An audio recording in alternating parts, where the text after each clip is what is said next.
Tom, good morning to you. Thom Malone is with us every Thursday around about this time to count down towards Cheltenham. And let's start with the Tiger Roll situation.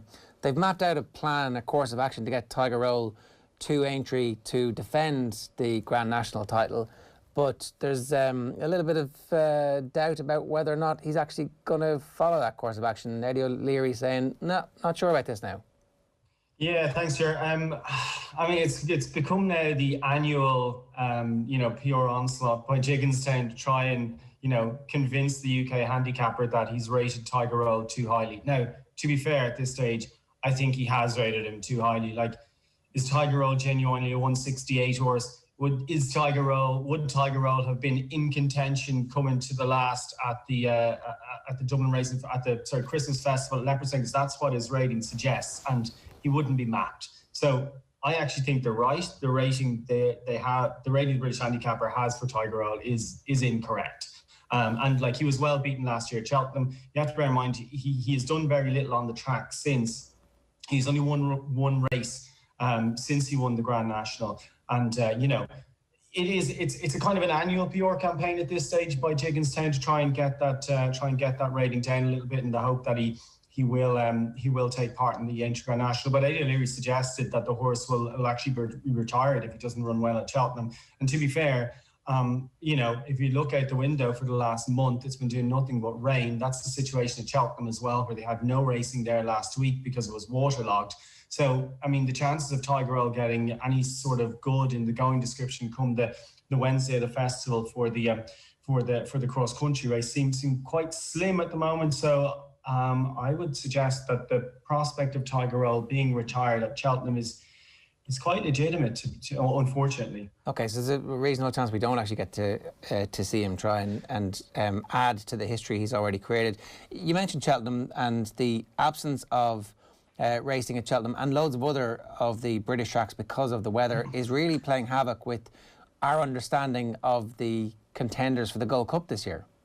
Yeah, and particularly someone like Nicky Henderson is starting to run out of a little bit of time with the likes of Santini and Champ. You think of Bristol de Mai as well. He's missed, obviously, what was the Cotswold Chase last week. That's now going to be run at Sandown this weekend on very, very testing going. But it's not really the same test. I mean, you want a course and distance trial. It was trials day. So, and it's an ideal timing as well, just, sort of 6.5, 7 weeks out from the festival as well. So it would have been an ideal prep. Now, the chases from that trials day have been moved to Sandown this week. Again, Sandown, very different test. And also Sandown is not guaranteed to go ahead because they've effectively had to abandon the hurdle race in that card. They're going to run an all chase card that will include the Cotswold Chase, where hopefully we'll get to see the likes of Santini and Bristol de Mai, who are, hopeful Gold Cup runners. But I mean, the likes of Champ has not run since the Cheltenham Festival last year.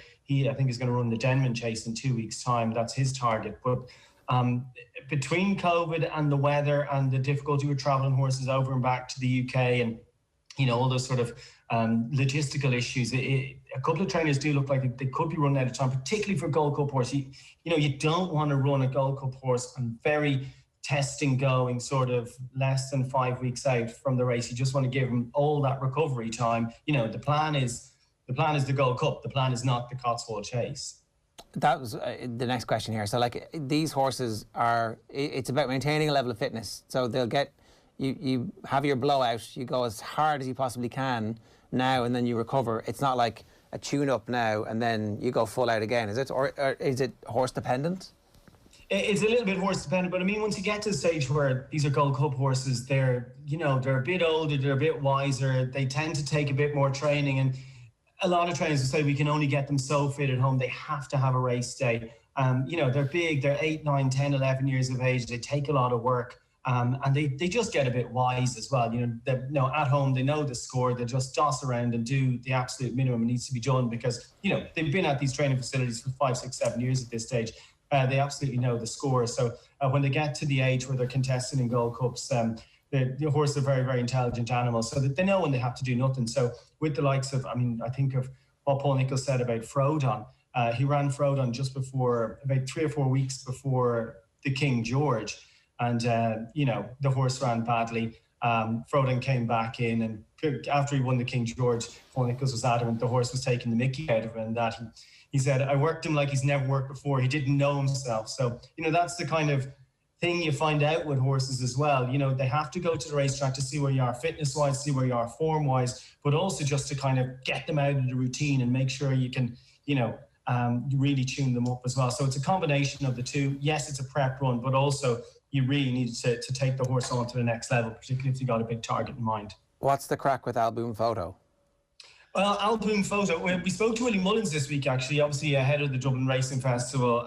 It was a bit sad, wasn't it? A Zoom call, and Willie Mullins, you don't get to go down there and get the prawn sandwiches or the nice cups of tea, or get the decent tips from the stable staff when the microphones are turned off. So it's always a little bit of a lesser experience, a launch meeting via Zoom, but we had it anyway.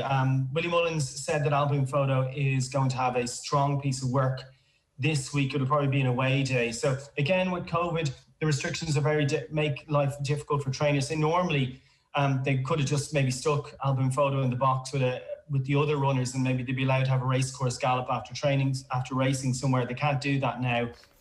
Like on race days now, only the participants who are racing, i.e. horses, jockeys, trainers and stable staff, they're the only people allowed in the venue. So even Alboom Photo can't go for a school around after racing, as would be a fairly regular occurrence after racing at this stage of the year. The bigger trainers would bring a couple of lorry fulls of scooters and they just go for a hack around the track. Anyway, like I said, it's been made difficult, but he has some sort of top secret plan that he wasn't willing to tell us. So I'm sure one of the friendly local racing managers perhaps might have opened the doors for him at some stage and let him school Alboom Photo around. But that's a significant piece of work for him. Obviously, the method for getting Alboom Photo to the Gold Cup is tried and tested at this stage. It's just a run in January at Tramore in that Savills Chase, and then straight to the Gold Cup. A method that happened almost by accident 2 years ago, but look, he's trying to emulate best mate and go for a third Gold Cup in a row. So he's pretty happy with that technique so far. What are the odds and what's the value like at the moment for the Gold Cup?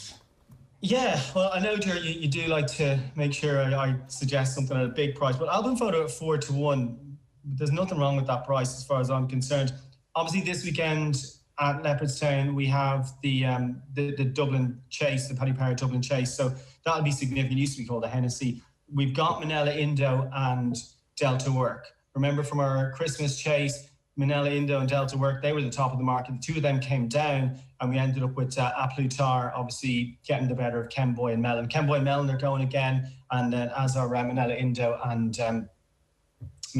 Delta Work. So, you'd imagine we'll see where we lie with how many of those four runners end up in the Gold Cup. Then you look at Manila Indo, he's currently 9-1. Obviously, he was just touched off from the RSA last year. You got Santini, who's 10-1, who I'm still going to back each way for this race, even though, he's so slow.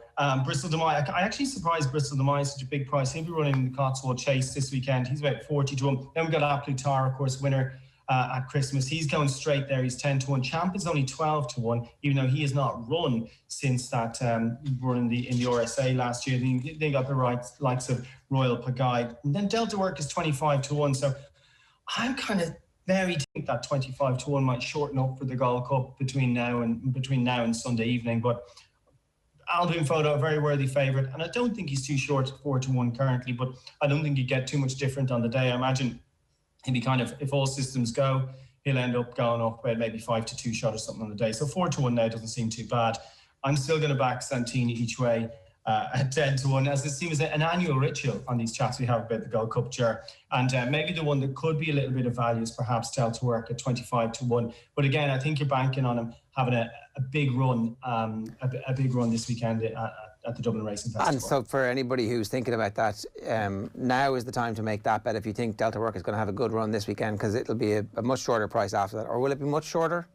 Well, I mean, if Delta Work goes and wins and beats the likes of Manila Indo and Kenboy, well then Manila Indo's currently 9-1 for the Gold Cup, 8-1, 9-1. So you'd have to think if Delta Work goes and beats him at Leopardstown fair and square on Sunday, he would sort of trim into that kind of 10-12-1 bracket. Okay, so there's there's a little bit of method to my madness. Find a non-runner, no bet, which I think most bookmakers are doing at the moment on the Gold Cup, you can have that bet, and if he doesn't make it, you're safe. But also, if you have it now and he wins at the weekend, you're on at a big price and you get a free bet. Yeah, I don't think the 25s is non-runner no bet, but look, at 25 to 1, I think you get a few extra points. I'm really looking forward to Dublin Racing Festival this weekend, though. Anything in particular? I've a couple for you. Again, I know you like the big price ones, so just a quick look through. Gentleman's Game in the first on Saturday. He's about 12 to 1 for Mouse Morris. Really impressive winner at Cork when last seen. He's stepping up in trip. I'd love to see Darver Star. Hopefully he runs in the Irish Arc also on Saturday. He's a double figure price as well. He was beaten by Franco de Porto over course and distance at Christmas, but he's probably asked to do too much too soon. And I hope if Darver Star just stays over 2 miles and is ridden with a little more restraint by our friend of the show, Johnny Moore, then he can run a really good race. And just on the Willie Mullins comments, by the way, we've 2 articles full of his comments on OTBSports.com. And 2 that I would definitely keep an eye on are Sam in the Grade 1 Juvenile. Now, his stablemate is a warm order favourite for that race on Sunday, but Willie Mullins was very keen to talk about how much that horse has improved. And another one trying to pick through the, trying to read between the lines a little bit. Galoise, who's 25 to 1 on Sunday as well. She is entered at Fairy House on Monday, and that's actually likely her target. But I live not too close from Fairy House, and we are subaquatic at the moment. And the likelihood of I don't know whether Fairy House can go ahead or not. They tweeted this morning to say they're unraceable. So it's due to go ahead on Monday. So if the ground is really, really bad at Fairy House and they're unlikely to go ahead, Galoise might get a run at on Sunday. And like, she's a filly, she's really, really impressive. She gets weight from the rest of the field. And 25 to 1, I think she could be a bit of a runner as well. All right, we like the sound of that. Tom, good stuff. Thanks a million. Cheers. Thanks, Stuart.